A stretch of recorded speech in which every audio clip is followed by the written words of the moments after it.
It's time for some smart money with Stephanie Bowles from SA3 Wealth, as we're trying to protect you not only with your money but you as an individual when we're talking about ways of making smart investments. As we're heading into 2020, one of those might be looking at how you're taking care of yourself in case something should happen, correct? Right. So a good financial planner will help people not only for best case scenarios but also making sure there's a plan for worst case scenarios. So part of that is planning for, not only what's possible, but actually the stuff that's more probable. And disability is actually one of those things to make sure that everybody has a plan for, because statistically we were much more probable of having a disability during our working years than us actually having an early death in our early years. So how do you define disability? What does that mean? Disability can have actually very different definitions depending on who's looking at it. The definition of a disability to the Social Security Administration is very strict. It's much harder to qualify for Social Security disability benefits than, say, maybe a work plan or a private disability insurance. With private disability insurance, you could get one that just says, if I can't do my job, then I'm considered disabled.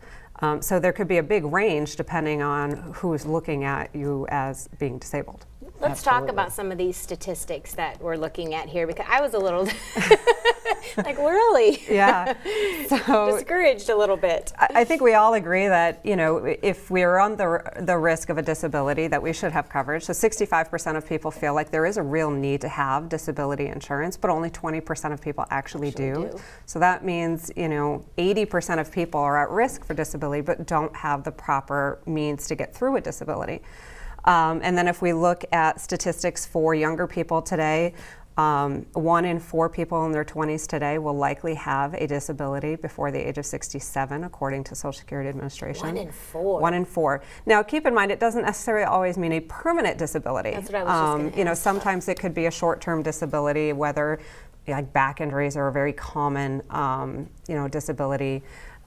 Medical, believe it or not, accounts for more disability claims than what we think of when we think of a disability claim as something, a one-time catastrophic event. More times than not, it's actually medical. Musculoskeletal is the most common one, followed by cancer, are the 2 most common claims for disability claims. So, when we look at those staggering numbers, having a discussion with your advisor is, hey, what's my plan going to be in the event that this does happen? Because it is much more probable to have a disability in my working years than it is to have, an early passing.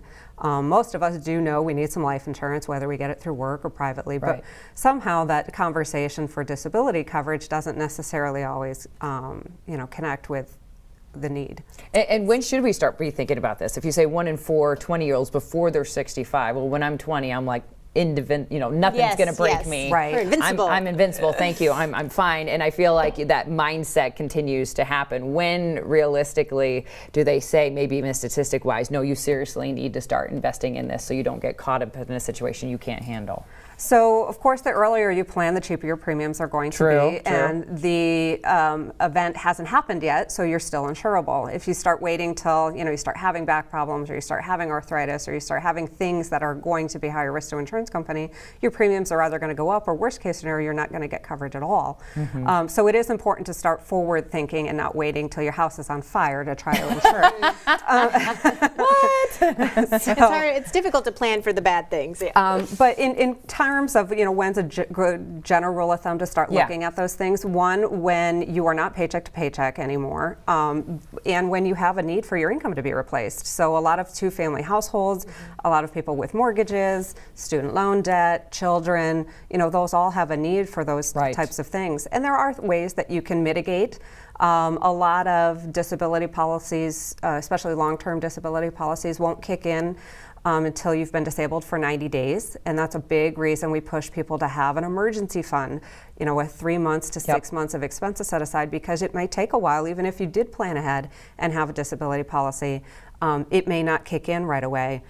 So you're going to need to have some resources to fall back on to replace that lost income. And that's not even factoring if there's extra medical expenses that come into play.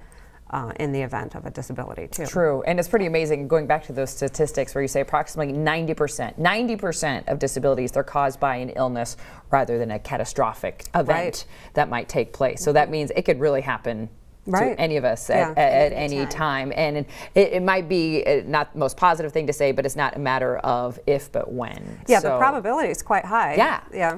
So you figure, the odds of one of us between our lifetime of working years of having some sort of disability, short-term or long-term, is pretty darn good. And as you said, if you have a good planner that's really Yeah. looking out to make sure you're being smart with your money, they're going to be looking at this and talking about ways to invest the right way.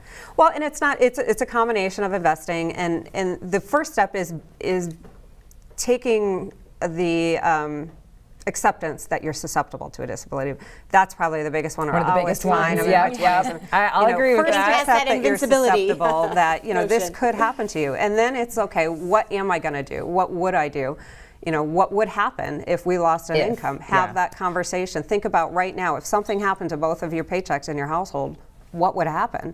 So that starts really bringing it home a little bit of, okay, what needs would we have? And then, working with an advisor to help come up with a plan. Sometimes it might be getting the right disability policy. Sometimes it might be a combination of using work benefits and filling the gaps with a private policy.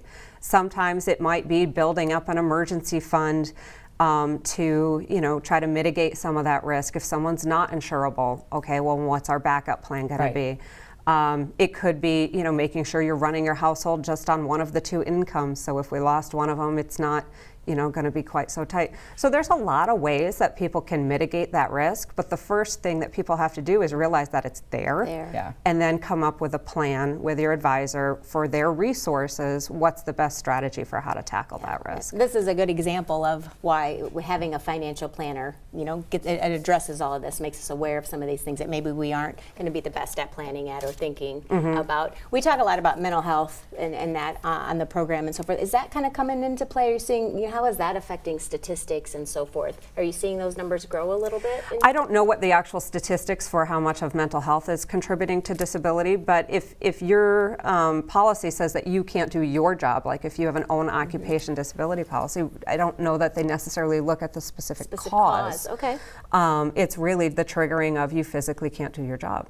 So I don't know that that would be a precursor. Yeah. Okay. Yeah, it's time to face reality and realize we need to do some better planning and being smart with our money. Because it's one thing when you're having to fill out something before a deadline and you just click yes or no. That can be a quick decision as opposed to really talking through, no, what if this happens? How are you going to be able to take care of yourself? Right. All important things to talk about. And if we want to start that conversation with you, how can we do so? Yep, our contact information is on our website, SA3 Wealth. We've got some great resources on there as well, so if somebody wants to kind of see what their needs would be, there's some disability information on there. But what we would recommend, of course, is just to do a free consult so that we can get a needs analysis for, here's what your needs are, and then giving some people some ideas of how to mitigate that risk.